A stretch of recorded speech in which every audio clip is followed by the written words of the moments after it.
Hi! Ito po si Direk Boboy, taghatid sa inyo ng kwentong Pinoy. Please like, share, and subscribe.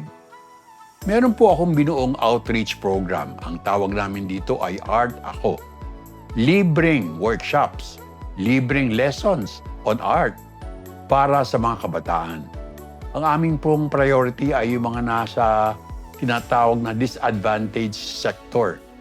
Kami po ang nagdadala ng mga art materials, mga papel, kasama na dyan, pati mga t-shirts, kahit saan po sa Pilipinas, kung saan-saan na po kami nakapunta.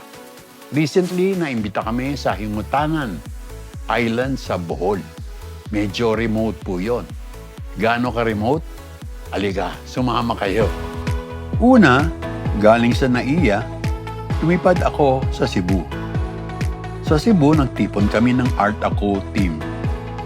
Ang iba, taga Cebu, ang iba galing ng Agusan, at ang iba naman sa Davao. Puro volunteers. Sa seaport ng Cebu, sumakay naman kami ng ferry papunta sa bayan ng Getafe, Bohol.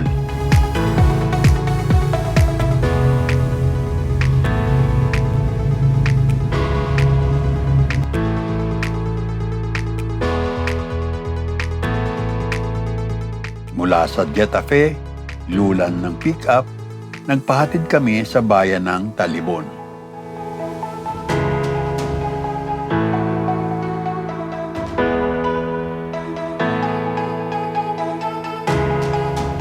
Doon sa Talibon, sumakay kami ng bangka, tumawid muli ng dagat.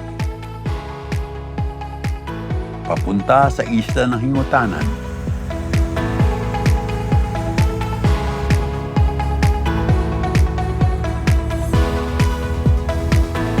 Isang pulo ng mga mangingisda na matagal ding nabuhay sa seaweed farming.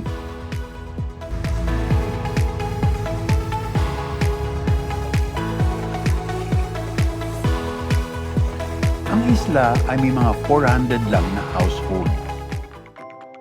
Kaso, sabi doon, hindi uso ang family planning.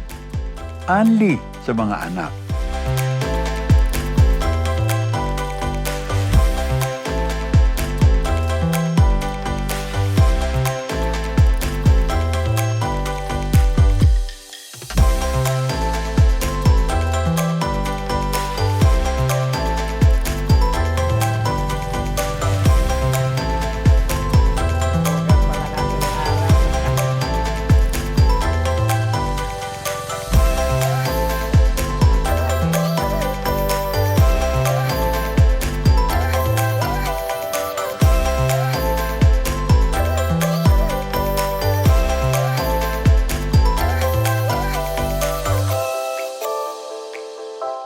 Ang host namin sa Hingutanan ay ang Cabanyero family.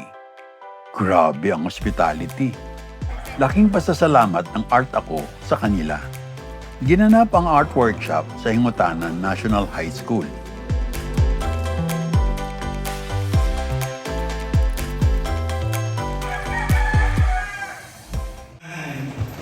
Amen. Okay, 7, 8, 7, 6, 5, 4, 3, 2, and kana. Okay, kana, then sideboard. Sideboard. Okay, kana.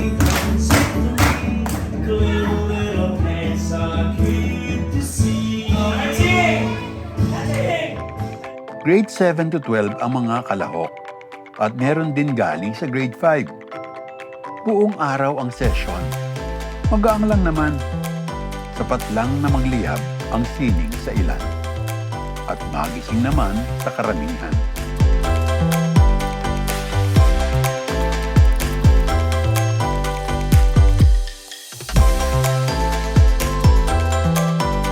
Hindi lang basta skills o kakayanan ang ating tinitingnan. After all, lalo na sa ganitong halo-halo ang edad, magkakaiba ang levels niyan.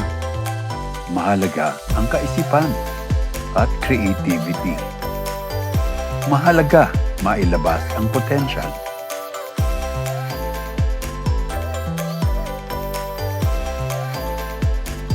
Mahalaga na ma-realize ng mga kabataan na sarili ang pinakamagandang art na pwede nilang pagtuunan. Mahalaga na marunong silang maging orihinal.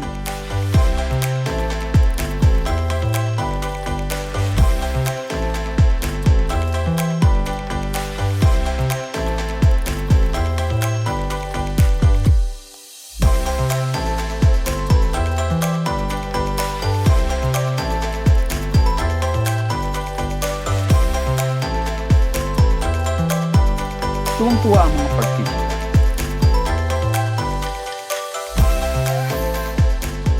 Lalo na ang batang ito.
Ginulat kami ng principal at ang kanyang staff sa mga inihanda nilang pagkain. Para kaming kumain sa magarang hotel.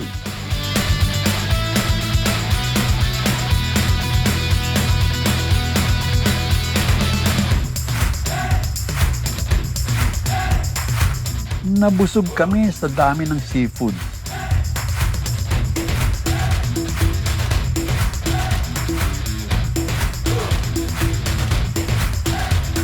Nabusog din ako sa mga bagong kaalaman. Ganyan talaga kapag napupunta ka sa ibang lugar.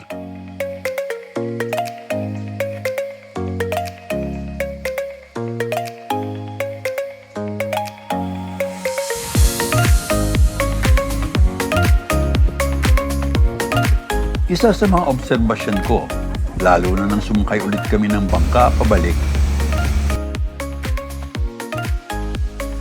lokong-loko ang mga Pinoy sa mga gadgets. Dito mo makikita na bukas tayo sa mga iba't ibang expressions. Na madalas na pwede mong gayahin na lang na hindi mo namamalayan.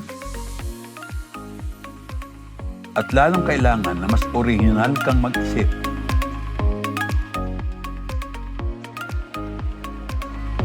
Yon ang layunin ng Art Ako.